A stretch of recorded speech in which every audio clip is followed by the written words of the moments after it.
Hello everyone. Welcome to Channel Nitrix. We will review and unbox the Ayaneo Flip DS today. We unveil Ayaneo's new flagship Ayaneo Flip DS, which features dual displays, which comes with an AMD Ryzen 7 and 7840U processor as mentioned. You have 2 TB internal storage and 32 GB RAM. We have instruction books in English. The device is in white, as well as a USB-C adapter cable with a 65-watt charger with an additional replaceable clutch. In terms of there are a lot of laptops with unique looks, but this one easily excels. Ayaneo Flip is Ayaneo's first clamshell device, and thanks to its stunning designs, we now have the most premium portable device, Flip DS. We have the design of the device and the connection ports, support main controller and optical finger mouse. It comes in 2 colors, white and black, and has a full vibration motor and gyroscope.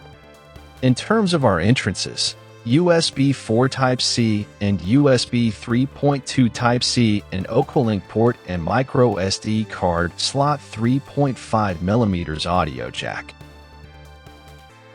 If you have or had a Nintendo DS at some point in your life, the design will feel very familiar. The Flip DS is a clamshell handheld, which means you open it up similarly to a laptop. The top section houses the 7-inch screen, while the bottom has the gamepad, ports, and second screen. It also houses all the internals, so it is much thicker than the top. In general, I am a fan of the clamshell design, and while it may be thicker than other, more traditional handhelds, it is small enough to fit nicely in my pocket. Then, we have the top screen.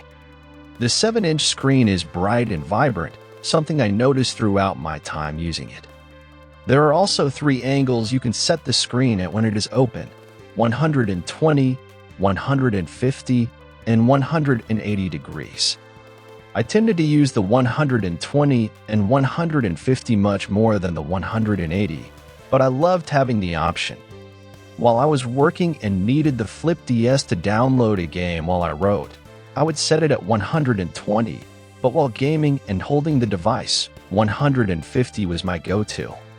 It feels like the perfect angle to reduce neck strain, and I loved it. Finally, we have the second screen. This is possibly my favorite aspect of the device and one I found myself using more and more as I played around with it. There are a ton of general practical uses I found with it, utilizing it like a second monitor. I tended to use it a lot to watch videos while I got caught up on downloading games or doing some research. But I was also able to write on the large screen while looking at change logs or game information on the smaller one. It made working and researching much easier. I would recommend here is setting one of the buttons with the Command Win and Shift and right arrow to automatically put whatever the active screen is to the bottom one. Unlike other handhelds, the Flip DS has a special secondary screen from AYA that has even easier access to certain settings, statistics for games like CPU and GPU, RAM usage, and fan speed. It also has Quick Assistant, which allows you to force close games, toggle many options, and easily screenshot what is on screen. It can even house some shortcuts to open applications, which I loved using to quickly open Steam and some of my emulators. It can attach any exe file, which includes games, so quick launching is a great way to use that bottom screen and when speaking. Secondary screen use cases for gaming. I also want to talk about the way you can utilize that second screen while gaming. We can have a game guide on the bottom screen or even a video or article to read, which I ended up doing while playing some longer multiplayer 4X games like Sid Meier's Civilization 6. But my favorite use for it is easily emulating Wii U and 3DS games. Both of these consoles utilize 2 screens, and their emulators support splitting the 2 into separate windows, so we can put one on the bottom screen and one on top.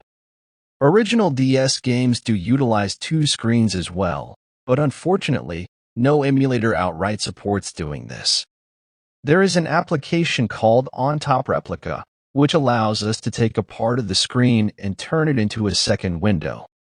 While this can be used for DS emulation, which is awesome, we can also use this in other ways. For example, we could play a game that has a small mini-app and blow it up on the small screen. Or we could take a first-person shooter and blow up the middle of the screen.